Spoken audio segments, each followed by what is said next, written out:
First, thank you very much for coming. Just by way of recap, on today's date at approximately 3:20 a.m., Toronto Police Service responded to the sounds of gunshots emanating from the Muzik Nightclub located on the CNE grounds. Numerous officers were in and around the CNE grounds in a variety of capacities, including pay-duty officers. These officers were among the first to respond to the scene. They encountered a crush of people exiting the Muzik Nightclub. When they finally entered the patio area, they discovered a male suffering from an apparent gunshot wound. Despite their efforts and that of the emergency medical services that were immediately called, the male was ultimately pronounced dead at the scene. Other officers attending and responding to the Muzik Nightclub were able to locate a male and a female, both suffering from gunshot wounds, and ultimately a second or a third male was located at Dufferin and College Streets by responding ambulance, also suffering from a gunshot wound that we can attribute to his presence at the Muzik Nightclub. These injuries range in severity from serious to minor. In fact, one person's been treated and released from hospital already. During the initial response to the Muzik scene, officers heard what they thought was gunshots coming from north of the location, north of the Dufferin Gates. We simultaneously responded to both scenes, and at that time, officers located a female who was suffering from an apparent gunshot wound. Officers rendered first aid and called for paramedics. She was ultimately transported to hospital, but unfortunately succumbed to her injuries at that time. We have interviewed some people. This is an extremely small percentage of the people that we know were at the Muzik Nightclub that night. We're appealing for witnesses to come forward and provide information to our investigators.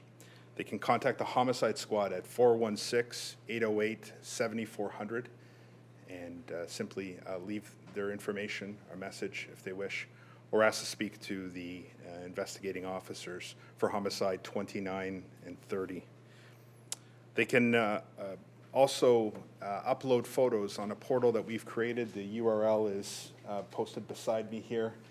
And we are appealing to anyone who took any videos or photos on their cell phones or any other device that they may have at the nightclub at any point during the evening, and this is important, at any point during the evening, to provide those to us. And you can do that through the portal that's been created here. At present, we are seeking to identify some persons of interest. Specifically now, and I'm speaking about a person of interest related to the scene at the Muzik Nightclub. That is a male, black, 6 foot to 6'1", 25 to 26 years old, fresh buzz cut, light purple crew neck sweater with a colorful design on the front, and dark blue jeans. There's a second suspect related to the scene north of the Dufferin Gates, and that is a male, brown, skinny build, 24 to 28 years old, a yellow burgundy plaid button-up shirt, and this male will be 5'10" to 5'11". Anyone with information is asked to contact the Homicide Squad and or Crime Stoppers to provide the information that we are seeking. There's a tremendous number of people at the scene, and we have yet to speak to the majority of them. And so we're asking for people to come forward and provide us with the information that we need to move this investigation along. And if there's any questions. Inspector, can you paint a picture of what it was like inside there when all this broke out, having spoken to people there? There's reports that there were upwards of 4,000 people in and around that area. There was a concert that happened not too far away, and ultimately people congregated at the Muzik Nightclub. So that there was a crush of people, as it was described to me by some of the from the investigators and speaking to some of the officers that were there. There was cars and people and leaving in quite a hurry, as you can imagine when shooting occurs in a public venue. It's not only scary, but it's unacceptable. And people were leaving the area, but we now asked them to take that next step and to contact us and help us apprehend the people involved. Inspector, the woman who was shot up the street, had she been attending the Muzik Nightclub, or was she an innocent bystander, just completely unrelated to what had happened down the street? Well, that's part of our investigation right now. The proximity of both the location and the time lends one to believe that they are connected, but we are obviously trying to cement that and learn as much as we can about what the sequence of events are. And so witnesses can certainly help that. Earlier, Deputy Chief slowly mentioned that at least one person who was shot was an innocent bystander. Would that be the woman, or would that be the man? Can you speak to that a little further? Well, the roles of the injured parties at this point here are yet to be determined, except I can tell you that as it sits right now, the female who is deceased, we don't know of any connection she may have had to anything going on there. It's certainly on its face would appear that she didn't have a role to play in any of the events that led up to the shooting. But again, witnesses can help confirm that. So she may not have been at music at all? Well, that's certainly one of the questions that we're trying to answer in our investigation, and any direction a witness can provide to help us would certainly go a long way. How did it all start? I'm sorry? How did it start? At the Muzik Nightclub? Was there a fight? Well, at this point here, we're trying to figure that out. We're trying to determine exactly what the sequence of events were. Obviously, the people that were there at the time are in the best position to provide us the answer to that question. But that's at the very heart of our investigation, and we're hoping that the public can help us determine, to answer that very question. Any idea how a gun got inside the club? I assume that they had big security measures, just especially since they had that shooting last year at the same event. Again, very early on in the investigation, that's certainly a question for the investigators to determine. I can tell you that there was security at the Muzik Nightclub, and that's one of the questions that we're trying to determine. Do you know how many guns were used? I don't know that. The female victim, is she from the Toronto area? Yes. Or from, she is. There was a The male bike victim as on well. Dufferin Street. Is that bike the female victim's bike? No, that was the first police officer attended was responding on a bicycle. He got off, and the bike was left on scene because that is the scene. He was the first to deal with her and actually performed life-saving measures, unfortunately. Was this a gun fight? Is that what we're talking about? It wasn't just one person shooting all these people.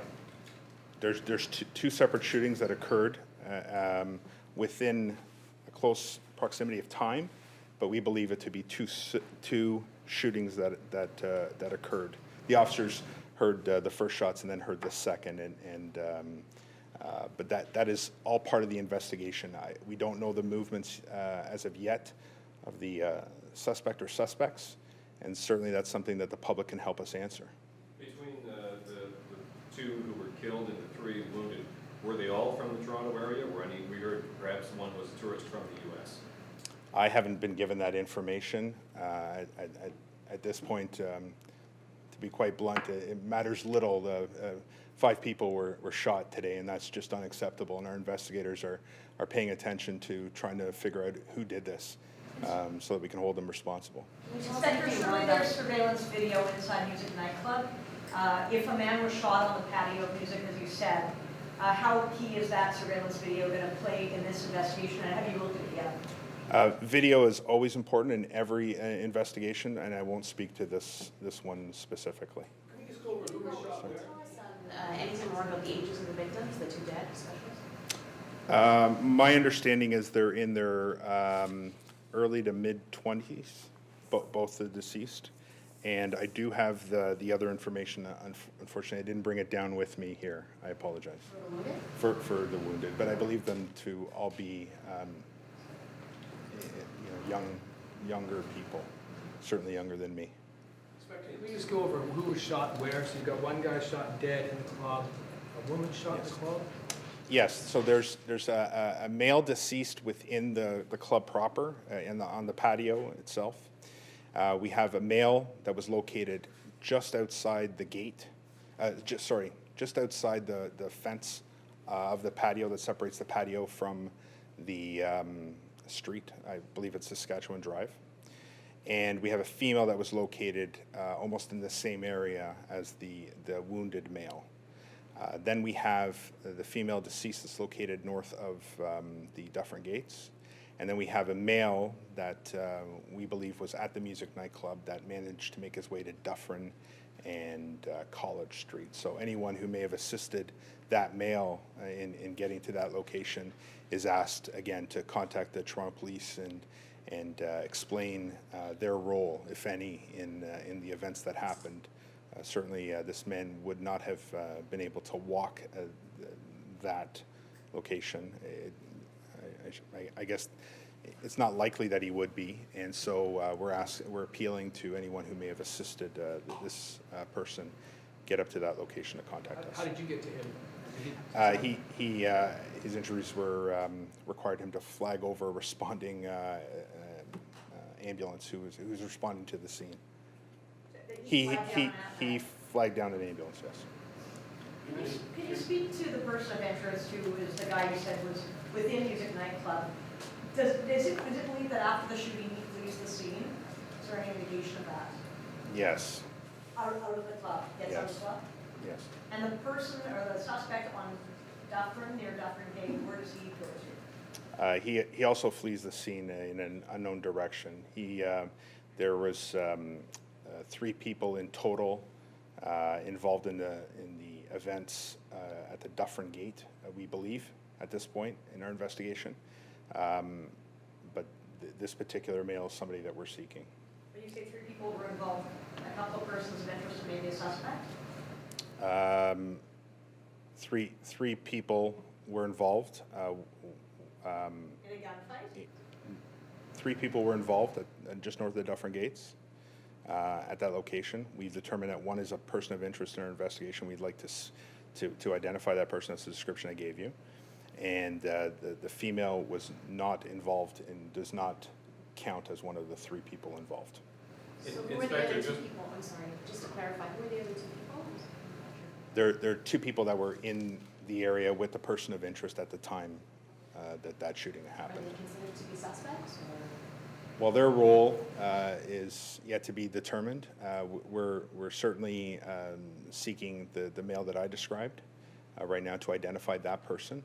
And once we do, it could shed light on what role the others played. Was Drake in the Inspector, club? to clarify, are you looking for persons of interest or a suspect? I just want to get the classification correct here. At this point, this person has been determined to be a person of interest in our investigation. And this is for which shooting now? This is the one on north of Dufferin Gates. Okay, and then the shooter from the Muzik Nightclub patio is this a suspect or a person of interest? At this point, they're a person of interest. So everyone you're seeking is just a person of interest? At this point, yes. Okay, Their roles can change, obviously. The investigation is ongoing. It's a living, breathing organism, and we're information's evaluated as we go along, and their roles may change. At this point, there is some suggestion that they are involved, and we're seeking to clarify those roles. May very well be that those people will be suspects in the future. The event was tied to a very high-profile musician. Can they play any role here in this investigation by going public or asking their fans to come forward? Would a tweet or something like that from Drake assist you? Well, like anyone who witnesses a crime, everyone is important to an investigation. What we're asking is for people to find the courage to pick up the phone and call us or call Crime Stoppers and provide that information. Certainly, we welcome anyone who encourages people to do that. And I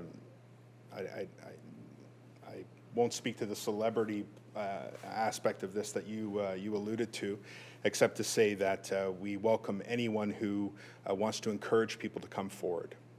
Was Drake in the club, sir? Was Sorry? Drake in the club at the time? that doesn't form part of our investigation at this point. If we're seeking for people to self-identify, certainly there's a forensic process that we're following right now to identify some witnesses and some other things that we're reviewing right now. So there's a number of people who potentially could be witnesses, and we certainly would ask anyone to come forward. Can you tell us roughly how many P2E officers were on scene before the shooting? Yes, there was approximately, well, I mean, I can speak to the number of paid duty officers, but there was a number of officers in a variety of capacities in the area. And I would, to answer your question, I would say 10 officers were primarily assigned to that location. Aside from the paid duty, can you see how many other officers assisted? I won't speak to that. I've spoken to a patron who was at the club inspector who said to me that he was concerned about overcrowding. And his concern was if there was a fire in the club. Have you ever had complaints about overcrowding at Muzik in the past? I've never dealt with an investigation involving the Muzik Nightclub. I know that Toronto Police has. I don't have that information, but that's something maybe better suited to Superintendent Bergen at 14 Division, who is responsible for policing that area. Inspector, one of the other injuries, a woman, did she get hit in the leg with a bullet? I won't speak to locations of injuries, only because it could taint the witness accounts of what happened, except to say that it was a minor injury and she's since been treated and released, is my understanding. When do you expect to be releasing names of victims? The process of notifying next of kin is well underway. Obviously, we have to be sensitive to the needs of the family to reach out to extended family members, and so that process is taking place. We will look to perhaps release it if there's an investigative benefit that we can see to release the names, and so that's a decision that will be made on an ongoing basis, considering where our investigation is. Could be today. Well, potentially. Can you talk about just how brazen the shooting was, considering that you had at least 10 paid officers on scene and another amount of officers as well? Well, on scene is not inside the nightclub itself. So these are officers that are on the outside in a variety of roles. There, we're not conducting searches of people going in. We're certainly not doing that. Our role is basically to keep the peace. I can tell you that any shooting within the city and quite frankly anywhere is unacceptable. This is a cowardly act where the perpetrators rely upon the fear and silence of a great number of people there to continue, quite frankly, to lead this kind of life. And that concerns us, and it's something that our officers, our investigators are well aware of, and so we understand the need to get to the bottom of this, and that's why this appeal is being made early on. The investigators are not here; they're investigating. I'm standing here right now in front of you because they're busy following up leads and trying to locate witnesses, and. This is a very serious event that has occurred, and it's completely unacceptable in a public setting. Can you tell us if there were metal detectors there? Sorry, I don't know if you had mentioned, or ronding of some sort? You know, I won't speak to that because that forms part of our investigation. Any of the shootings appear targeted? At this early stage, it's difficult to say, although I can. There is no connection that we found yet that can either answer that question one way or the other. Are the people of interest known to each other? I don't know. So these could be completely separate events, is that what you're saying, Inspector? Because right now, the way you talk about it is, there's a shooting at Muzik, and there's a shooting at the Dufferin Gates, and they just may be a coincidence? Well, it certainly forms part of our investigation to determine that. We will not speculate. We will not guess at this. We want to cement things. before I can answer that question definitively, we understand the seriousness of this, but this isn't a race to come to a conclusion. We want to do things right, and we don't want to jump to conclusions and muddy our investigation by assuming anything. At this point here, our best resource and the number one quality control we can have are the witnesses that were there, and they need to come forward. They need to participate and help identify the person or persons responsible, so that we can answer all these questions definitively. We have two grieving families right now, and that's top of mind here for our investigators. We want to. We need these witnesses to come forward. How close together are those two persons gunfire and officer? They're just seconds apart? That's part of our investigation, so I won't speak to that specific point. There was a YouTube video that has been circulating just of someone, I guess, crawling under a fence. Can you tell us a little more about that and how that plays a role? I haven't seen that. I'm not sure if our investigators have, but I'd welcome the URL for it so that I can make sure our investigators follow up on that. Inspector, this is not the first time we've had a shooting at Muzik Nightclub, not of this magnitude before, but is this club, is it inherently dangerous? Is it constantly overcrowded? Is there anything you can speak to about just the nature of the venue? It's almost impossible for somebody in my position here responsible for the homicide portion of it to answer. I can speak to this homicide itself. The conclusions that people reach will be made by other people. I'm concerned about what did happen early this morning, and so I'll restrict my comments to that. Okay, thank you. Just as a reminder, this is the link where anyone can upload any photographs or videos or dash cam videos, anything that they may have that may help the homicide investigators. This concludes today's conference. Thank you.